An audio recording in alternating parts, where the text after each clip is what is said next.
Hello again. So it's almost been a week, and I managed to create some newer systems and more content for the playable level, and a nighttime area for the camp.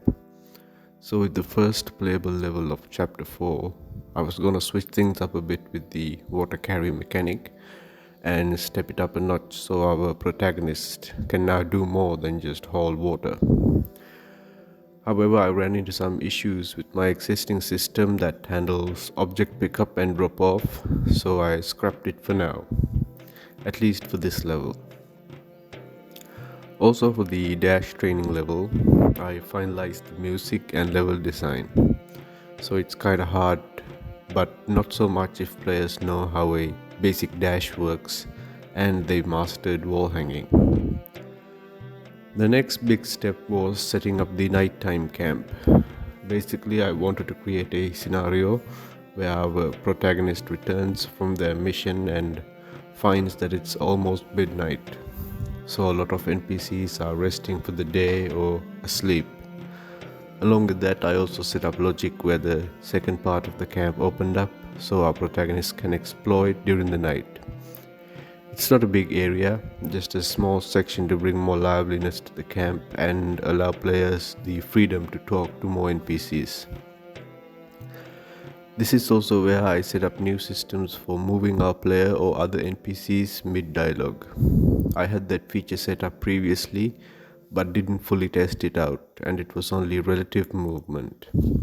After some time debugging and testing, I managed to create a system where I can make our protagonist or other NPCs move during dialogue and play specific animations. I made this particularly to avoid our players standing in awkward positions during dialogue and also to make them sit or stand in front of NPCs when they are talking to her. It kinda came out okay, and the reason I got stuck with this for quite a while is because I was looking for solutions from AI. I guess I'm lucky I ran out of tokens because it was coming up with complex solutions to this system, which after some thinking, I figured I could make it simpler at the cost of a few functions getting longer and needing extra variables. Anyway, it came out alright and I used it everywhere to make sure all NPCs look at the player properly when engaging in dialogue. And a player also sits with other NPCs when asked to. This helps make dialogue look more natural.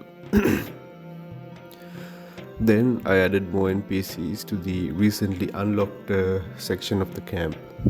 Repositioned the old NPCs to create more variety during night time and also set up logic where we need to go to sleep to progress the story.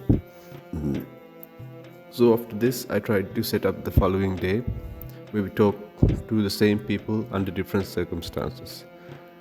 Make our way to the second level of this chapter and come back to the camp. This way, 3 more levels. So after this, I need to set up the next morning of the camp where we talk to the same people under different circumstances and then make our way to the second level of this chapter.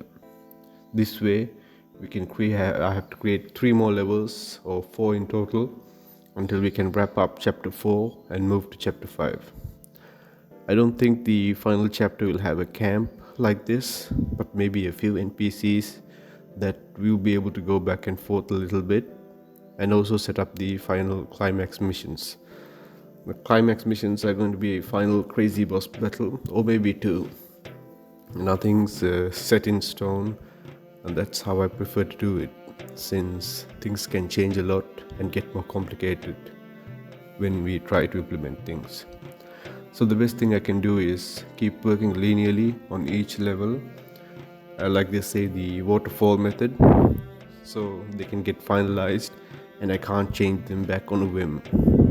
This way, I can focus on what needs to be made instead of thinking about the stuff that's already fixed. Anyway, thanks for sticking around. Be sure to wishlist what Maid and play the demo on Steam.